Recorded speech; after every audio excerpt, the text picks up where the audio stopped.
there's a big challenge, right, for brands to actually understand how do I create a strategy when it comes to apply a new technology. There are so many different avenues, but really starting with the audience, where they are, how they interact with one another, what communities are forming, and how you can tap in and add value to those. And in order to extract learnings, I think is a really smart first step. Basically easing people in that aren't crypto native or aren't like gaming native. When you make it a part of an integrated marketing campaign overall, there's a bit for everyone, and then you can get the mass more involved. We are creating digital personas differently across social platforms because we are behaving differently in each social platform. Brands will have to understand customer behavior at the two verticals on offline and online.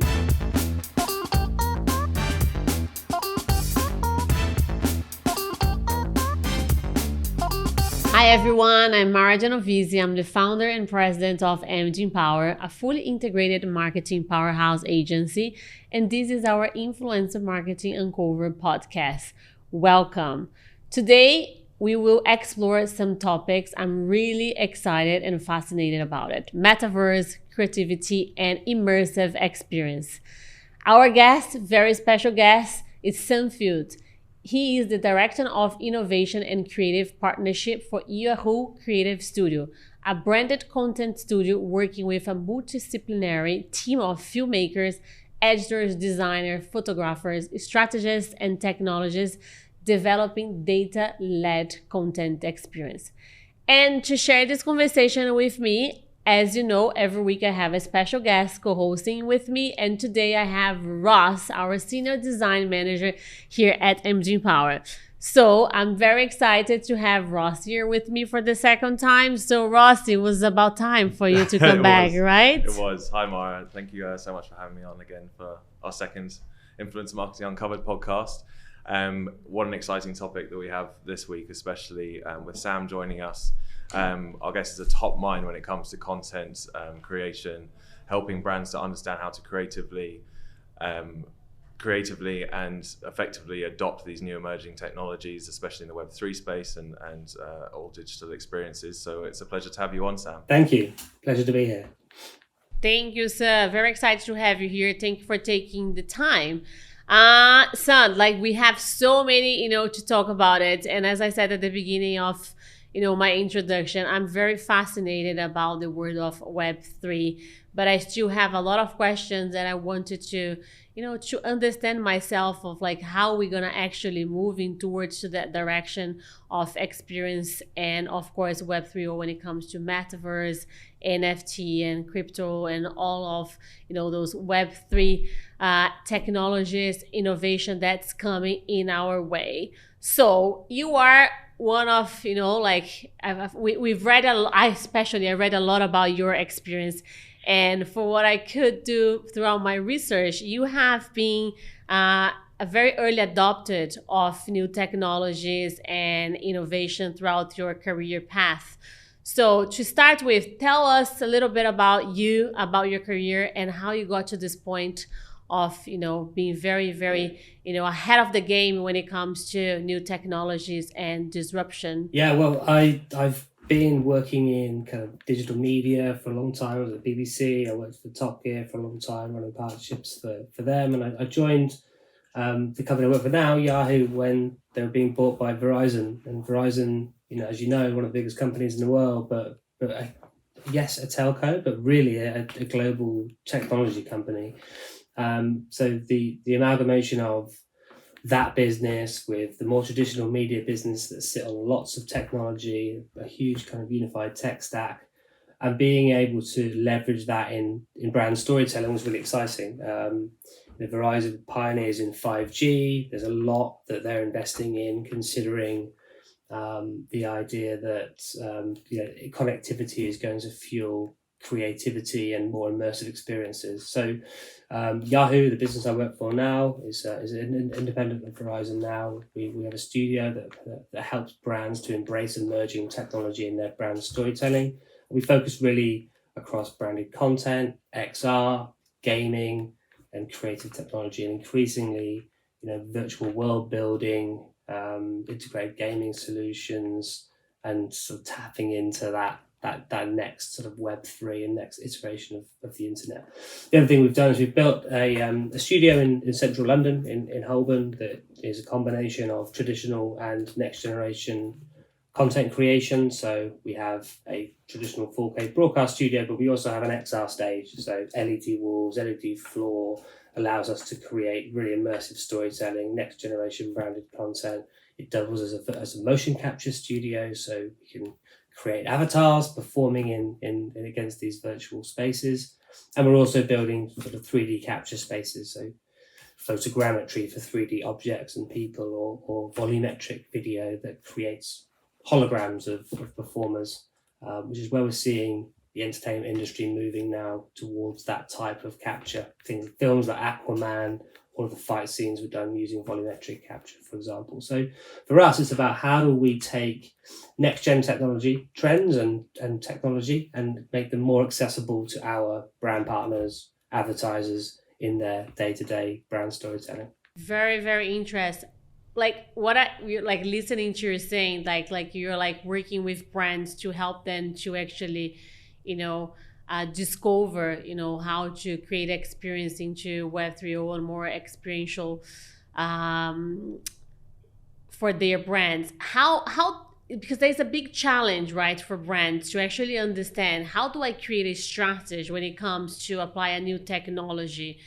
Especially now everyone is talking about metaverse, and then there is this, a round of conversation around, especially with the clients that we work with, like, do we actually need to go to metaverse? Like, if we do, what is the strategy we need to be taking in place to actually enter into this new universe?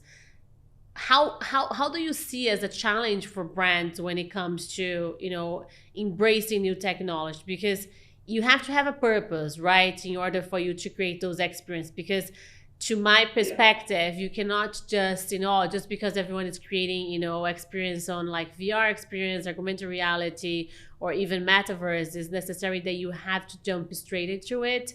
So how Yahoo Studio are, approaching that with the clients that you have, and how are you, creating a strategy that makes sense for them and for their customer? Yeah, I think it's a really good point. The idea that the first thing is why are you entering that space, and I think often a brand may want to take a leap into a new technology trend or a new form of creative because fame or everybody else is doing it. And I think it's really important to take stock and say, okay, well, why are we going there? Is it because our audience is migrating there? Is it because we want to attract a new, younger, more innovative audience? Is there a new revenue stream we want to tap into? Like, there's many ways or reasons for going into that space, but often brands are jumping in because other brands are, and often they're hearing in the press, oh, brand X has done this, brand Y has done that, and often they may be just test and learn campaigns that they're doing, in isolation, and they're just taking learnings from them. But so the brand's seeing them in market, they're thinking, well, everyone's doing it but us. And there's some truth to that, but not always what you see in the press is quite as it exists behind closed doors. So I think understanding why, first of all, they're doing it and really defining that. Second of all, how do they want to show up? What are the audience they want to tap into? Where is that audience? And how is that community audience behaving right now? And how do they want brands to interact with their space? In this space, people are accepting of brands who come in and activate, but typically they want them to activate in a way that is authentic and adds value to their experience. So understanding kind of what is the position and cultural relevance of your brand in the space, of being realistic about how you show up is really important. So there are lots of challenges because you could go into so many places, from NFT picture profile projects to browser-based virtual worlds, to console games, AR, VR, and the list goes on. There are so many different avenues, but really starting with the audience, where they are, how they interact with one another, what communities are forming, and how you can tap in and add value to those, and in order to extract learnings, I think is a really smart first step. And are you helping brands to go through that process of research before actually going to a test and learn, like a pilot? Like you mentioned about like understanding if their consumers are ready to go into that space, to understand if that's, that's going to added value for, for their customer. And if, all of that exercise, do you do that for your brand clients before going to a pilot, or you do like a pilot first and then as a test and learn, as you said, and then go and launch? What will be the best, the best process for a brand to actually jumping into it? Yeah, I think that it depends on their ambitions, where they are on their journey. We often work with brands who are at the beginning of that journey, and they know, if you think about the characteristics of what the metaverse promises, the metaverse, so most experts would say, is 5 or 10 years out. The reality is, we're distinguishing between what Web3 is, which is more of a mindset of democratization and decentralization, whereas metaverse is more about the universe in which these virtual worlds and galaxies live and are interoperable. So if we're agreed that the metaverse is on the horizon over the next 5-10 years, what are the characteristics of the experiences that will make it more interoperable? So it might be that the brand wants to test how their products become more interoperable against different ecosystems. It might be that they want to test how they engage audiences in a more 3D virtual space and more of immersive storytelling, and not even approach the interoperability story until that's more set in stone. It might be they want to see how they test rewards in a new and interesting way. It might be they want to integrate NFTs into their rewards program, for example. So it really does depend on the challenge, but I think first and foremost, lots of brands right now are thinking that they want to test how to embrace this more immersive storytelling, whether that's through gaming, browser-based 3D worlds, or anything in between. I think that's quite a achievable and accessible way of brands to enter this space, because immersive experiences are imprinted on our brain like a memory of something we did, as opposed to something we read or watched or listened to, and therefore the research suggests we're more likely to talk about it, more likely to remember it, more likely to act on it. So that's a pretty good starting place for a lot of brands. We've worked with Selfridges in the last sort of 12 to 18 months, where we helped them to create an immersive storytelling experience that was based on a partnership they have with the streetwear designer Charlie Cohen, who had a Pokemon collection to celebrate 25 years of Pikachu. And it was an immersive experience called Electric City, where audiences could, on their phones, on their tablets, on their desktops, and not downloading an app, not putting on a headset, but just jumping into a browser-based virtual world, where they could shop the physical collection, but they could also shop digital-only collections.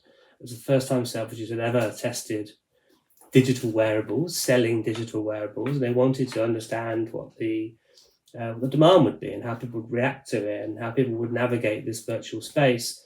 And they've used Electric City as the backdrop for the digital experience, but it was also the window display, it was also the pop-up in store. We shot the content for the actual adverts that ran across digital media from within the game engine itself. So it became a very consistent look and feel. There was this kind of celebration of fashion capitals around the world with a cyberpunk and Pikachu kind of twist on the experience.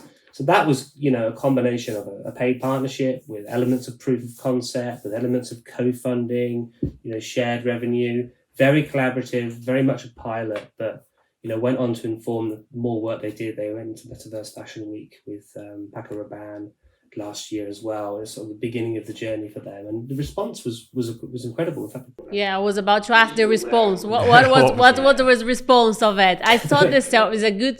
It's good that you mentioned about Selfridges, because I was I was navigating myself this morning, and congrats, looks incredible. I could not shop because apparently it's now sold out and there's no more shopping there. But I managed to have a little bit of experience, and it was, like, as you said, for Selfridges was quite of an innovative approach that they jump into it. But I think I love the fact that brands like Selfridges are open to test and learn, because if you don't do it, how we would know how your consumers will react to it. So how was the response? Was it a positive response? The response, not only, first of all, the response from the press was incredible. Lots of people messaging me from who were building their own metaverses, saying, predicting how much it cost and how many people built it and how long They it was. love to know costs. And it was very, we did it. It wasn't a hugely expensive project.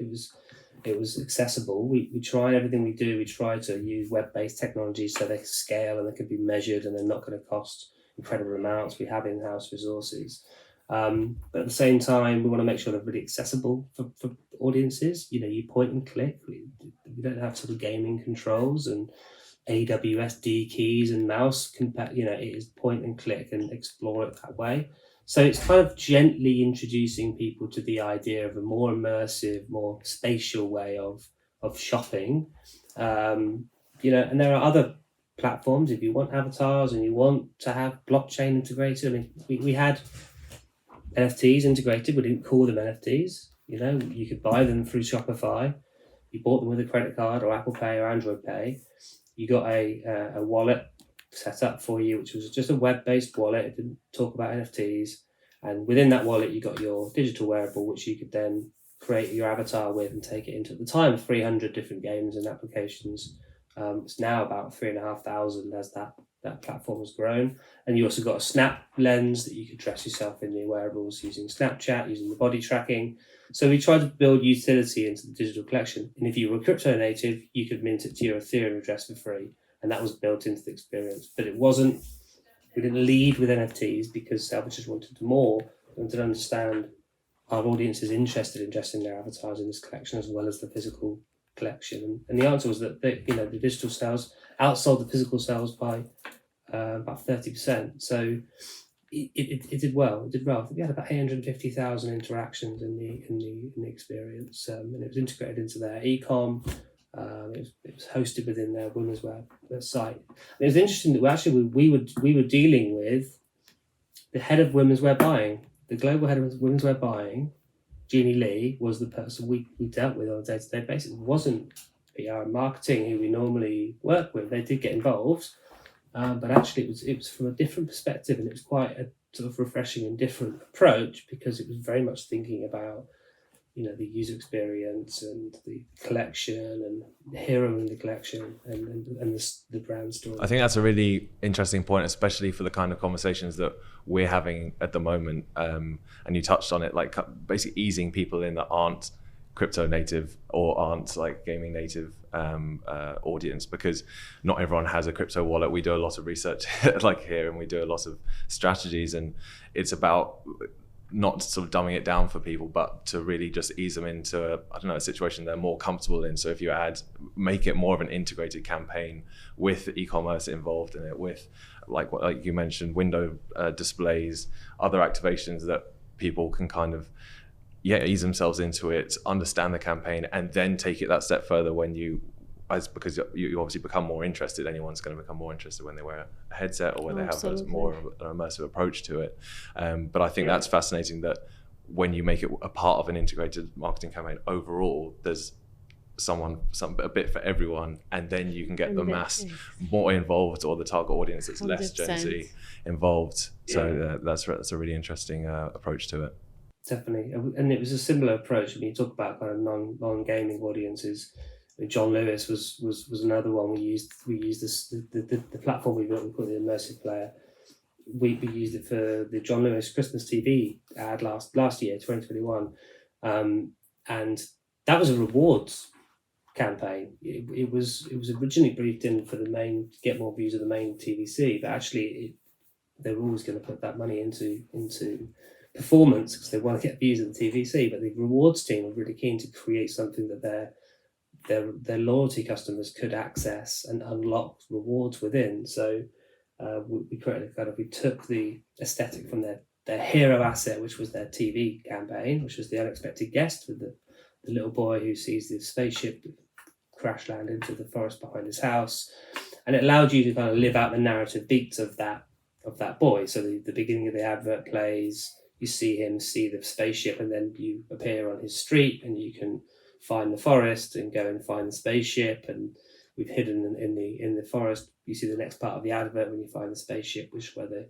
alien girl makes the whole space Christmassy. And then there's hidden treasures in that forest. And one of the insights was that John Lewis kept selling out of printers during lockdown. So many families had bought printers during the pandemic because they were homeschooling. They kept selling out printers. So we hid it to create kind of more of an analog element to it. We had these printable papercraft that you could do with your kids. So you print out the spaceship and you build the spaceship out of this papercraft, and then you could put moments from the TV ad on your Christmas tree. And then we recreated the home, and you could shop the Christmas look, shop the Christmas trees, shop the tableware and so on. And it was really interesting seeing the qualitative research afterwards, where we had a group of John Lewis loyalty card holders, so female 35 to 54 loyalty card holders who were their kind of core audience. So not your traditional Gen Z gamers. And they were really bought into it. They were saying things like, they hadn't realised that in the John Lewis Christmas TV ad, everything in the advert was from John Lewis, for example. So by having this immersive experience afterwards, it shortened the distance between the emotion of the advert and the moment of transaction, for them to then say, okay, now I've seen the advert, I love the advert, now I can go explore that world, the world they've put in the advert, I can now go and explore, and I can shop. And they're saying things like, now I'm looking at vases and glasses and things that I don't need but I love. And it's just really nice to see that kind of come to fruition in a way that's just very, very simple to use and easy to access. It's funny, we were actually, the team was exploring, we were in the platform earlier having a look around. And I remember the advert a lot, and it was a fantastic advert, but I never realized while watching the advert that they had special baubles that they were selling that were obviously in the advert there, until we looked at the platform earlier and then looked at the Christmas tree, and then you can shop those specific products. And that's something that I would have always missed, or everyone would have missed. So it's like dissecting that, especially into then transaction amounts, which is like a really interesting way to actually put forward some of the... No, absolutely. And as you mentioned, Ross, about transaction, and I think, Son, you mentioned that as well.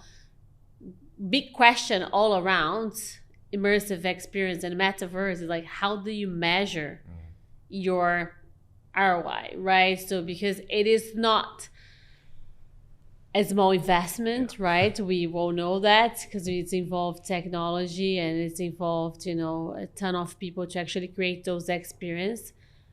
But how to measure your ROI when it comes to those experiences? It is something that brands should be thinking of measurement now, or now is just the time to jumping into it, test and learn, and then understand how to measure late, or no, brands need to have a defined KPIs before investing? I think it's really important to agree your measure of success before you go into a test and learn. Even if that measure of success is understanding how people explore a virtual space, or whether it's, I think the whole kind of, particularly through the kind of the hype cycle of NFTs and the kind of inflated prices that NFTs went through when NFT art was being auctioned for huge amounts of money through Sotheby's and so on, and it became very much about you can make money from this. And I think brands have now gone in and had their fingers burned by going in and thinking the measure of success of this will be purely a return on investment or a new revenue stream, whereas lots of brands are also using it very successfully as a way of adding to the mix for their brand marketing. In the same way you have a Facebook audience, an Instagram audience, a Twitter audience, TikTok audience, you may well have a Roblox audience, a Fortnite audience, a Decentraland audience, wherever your kind of next conquest audience might be in this space, and you would treat them differently. I think the other thing to think about in terms of measurement is we participated in a piece of work by an immersive research company called Gorilla in the Room, and they are Brighton-based, predominantly VR, but they do lots of AR and immersive market research. And they talk about how these different platforms make you feel and behave differently. So, 2D web gives you the sensation of viewing something. 3D web gives you the sensation of visiting somewhere. the idea that, for example, console gaming, you're participating. AR gives you a sense of presence, i.e. the AR object is with you in a space. Whereas VR is a sense of telepresence. You've been transported somewhere else. So these already, just across those 5 different platforms, are 5 different feelings. We talk a lot about metaverse experience, and of course, like we all like linked it to Web3. Let's talk about a little bit about NFT. How do you, Ross? Because we have just launched our NFT collection here at MG Power as a test and learn for ourselves in order to be able to offer that to our external clients as well. What's your view on NFT, Ross, and to link to Sun as well when it comes to Web3 and experience? Do you see as an NFT as an experience as well, or? I think the area of NFTs that especially interests me the most is the utilities side of them. I think that it's become a little bit of a dangerous area to get into sometimes because they can be seen as a sort of a gimmick, of an artwork gimmick, where a huge amount of money gets paid for it, and where does it end up from there? But the way that we've got into it is we really wanted to understand the entire idea behind NFTs, the technology behind it, the minting process, the artwork, and really pair it to our values. So we've had a collection where our in-house creative team has created these that represent our five important values to us as an agency and to our clients and our colleagues. And the idea wasn't just to mint them and put them up and just try and see what the reaction would be. It was to basically make it more of an integrated approach to who we are as a company, show them in a beautiful artwork way, but then also show the educational sort of area that we've been studying to understand the technology themselves. So I think you have to go in with a reasonable approach to NFTs to show that you kind of understand and getting into the Web3 space, but don't just do it for the sake of it, because it doesn't. You have to be very careful when you go into that space because there's a lot of What's your different view on reactions. NFT, Son? NFT combined with Metaverse, like how are you guys doing a lot of NFT projects as well? Are you integrating that to virtual experience too? Yeah, I think NFTs will become an important technology that we probably won't call them NFTs in 5 years' time, and there'll be digital collectibles, or they'll be integrated into rewards programs, and there'll be a way of tracking and ledging, digital transactions and digital ownership. And I think they're probably going to be key to the interoperable nature of the metaverse. An agreed set of technological principles and interoperability that might be underpinned by NFTs. I think what was unsustainable was the inflated costs and auction prices that we were seeing, and I think quite quickly it went from being all about scarcity and one of ones and value through ownership and proof of ownership to very quickly becoming, as Rob mentioned, about utility and about unlocking additional utility for audiences. And I think that will continue. It's not okay now to just release NFTs to sell because you can own something. And lots of big brands who have great followings are making those mistakes now and just, we're just going to create them and sell them, but not offering any real utility. And I think if you look at the success of businesses that are being born out of Web3, like Bored Ape Yacht Club, whose principles are all about community and about rewarding its members and about throwing a party and inviting people to it, and stroke to turn up and play a surprise gig, or the gifting to charities, or sharing of IP. That's the essence of it. And I think the shared equal ownership of the IP of something like Bored Ape Yacht Club is the single most interesting thing about the emergence of NFTs and what they represent, because that turns the idea of IP and ownership on its head. If you imagine Disney releasing originally the characters of Disney all being different NFTs, and you could buy an equal share of that company and create content with it. The change in how that would go. But I mean, it's a weird comparison because they've done very well on their own, but the idea that everybody has the right to create with that IP is, for me, the most interesting and the newest element of it. And the fact that, Bored Ape owners have subsequently, got representation for books and films and podcasts, and Jenkins the Valet has released a book where all the other owners of Bored Ape have some agency on the story and the direction it goes in. Some of them have even licensed their characters into that book, and they're going to receive royalties from the sales of that book. Others have released a fast food chain called Bored and Hungry, which is using their Bored Ape IP ownership as an individual owner. And the brands, Adidas came in, bought a Bored Ape, as well as Punk's Comic and G Money partnership, and launched their own NFT collection using that IP, and then they gave their audience access to early drops and discounts and exclusive meet and greets or influencer activity. So it becomes that is a really interesting model where you create something with the express purpose for the community to own it and do what they want with it and monetize it. That's really that for me, that's so interesting. I picked 3 words that you've mentioned quite a few times: storytelling, content, and now community.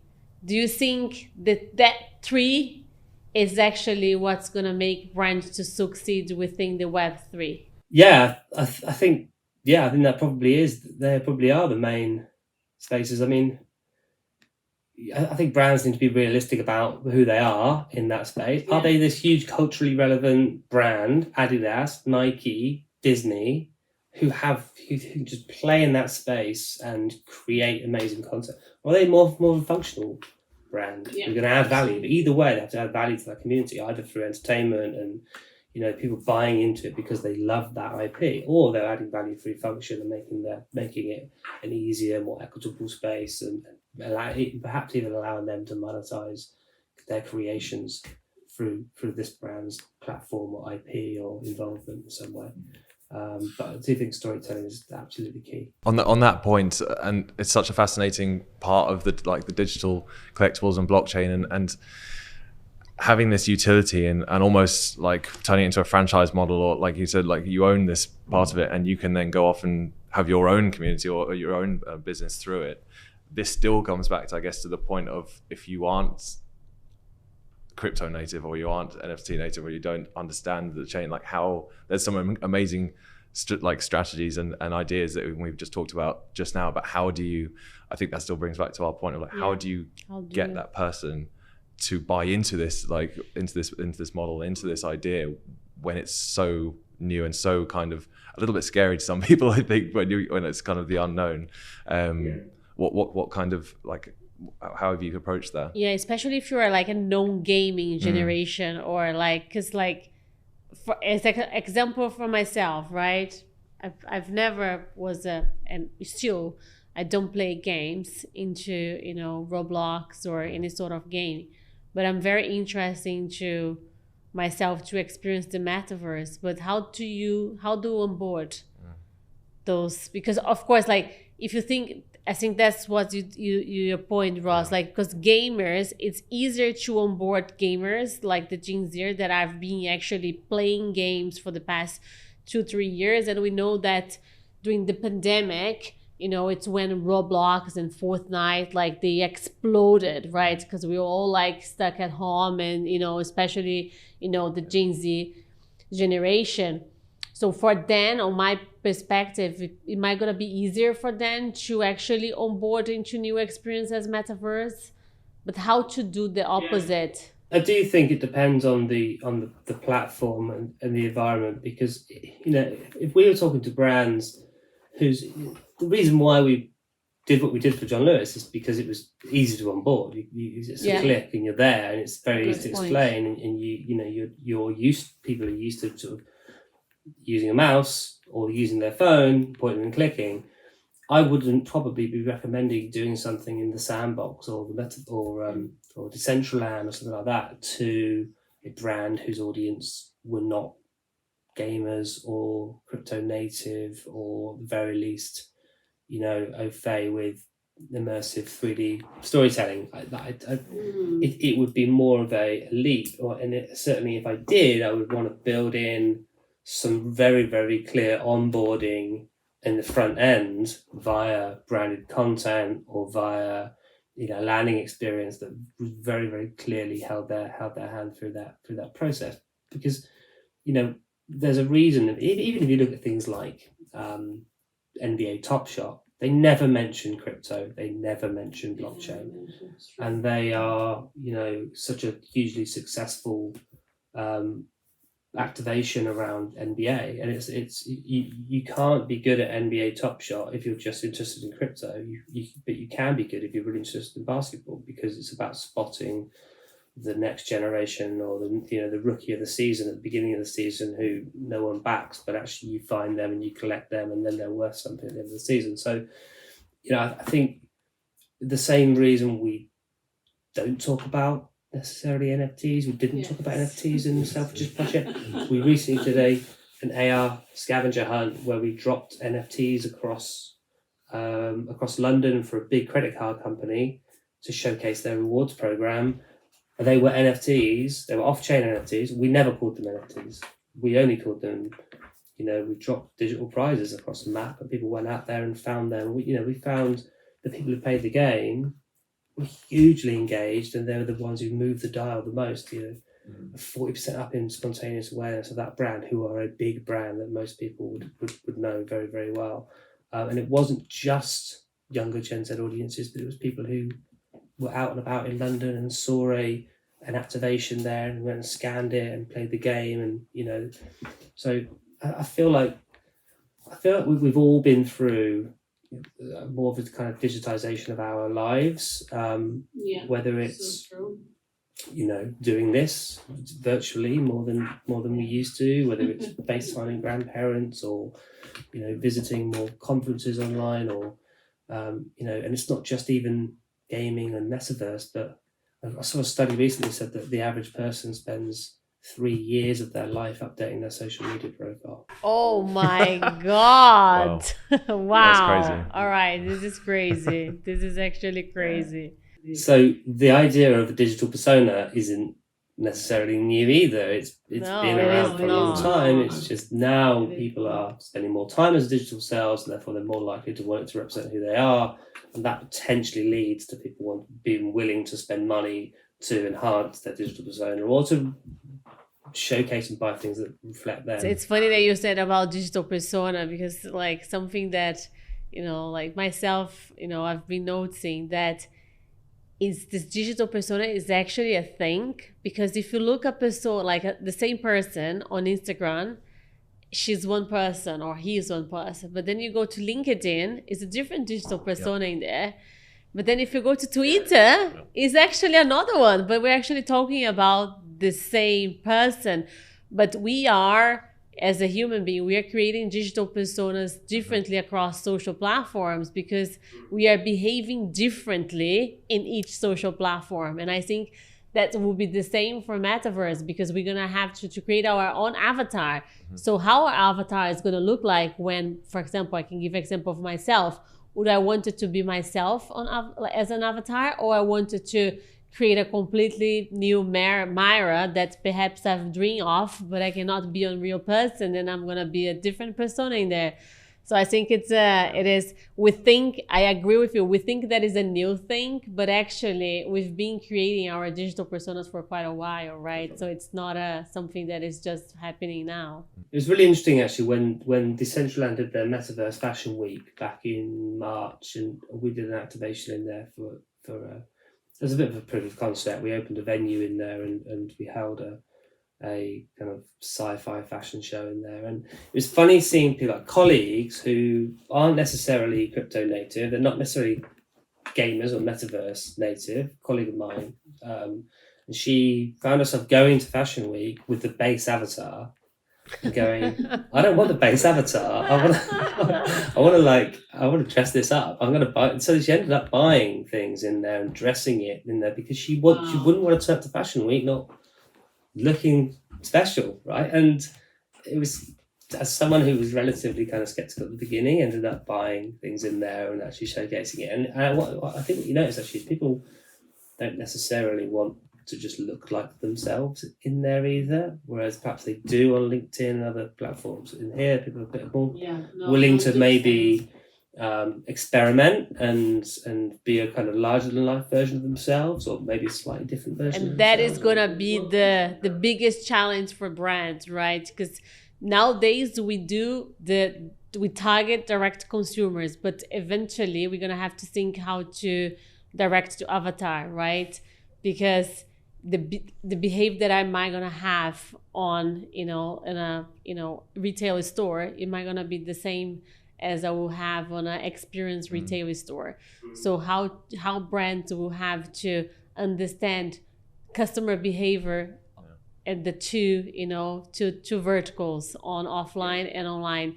And I think this is definitely a conversation that we can keep for our next episode, because I wanted to understand like how brands will have to as I said, to create strategies to direct it to avatar, because it's going to be a completely different customer behavior that brands will have to understand.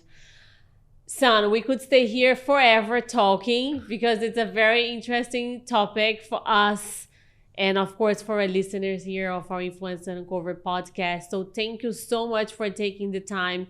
Such a rich conversation we have today. So really appreciate your time. Ross, thank you so much. Thanks, Maira. Yeah, it's an amazing conversation. I mean, some of the insights and some of the flow of a lot of the discussions that we've had. It's good to know that like everyone's having the same thoughts about these things as well when approaching these topics, especially with brands. So thank you so much, Sam. It's been a pleasure. My absolute pleasure. Yeah, thanks for having me. It's been really good talking. And please do feel free to come down and.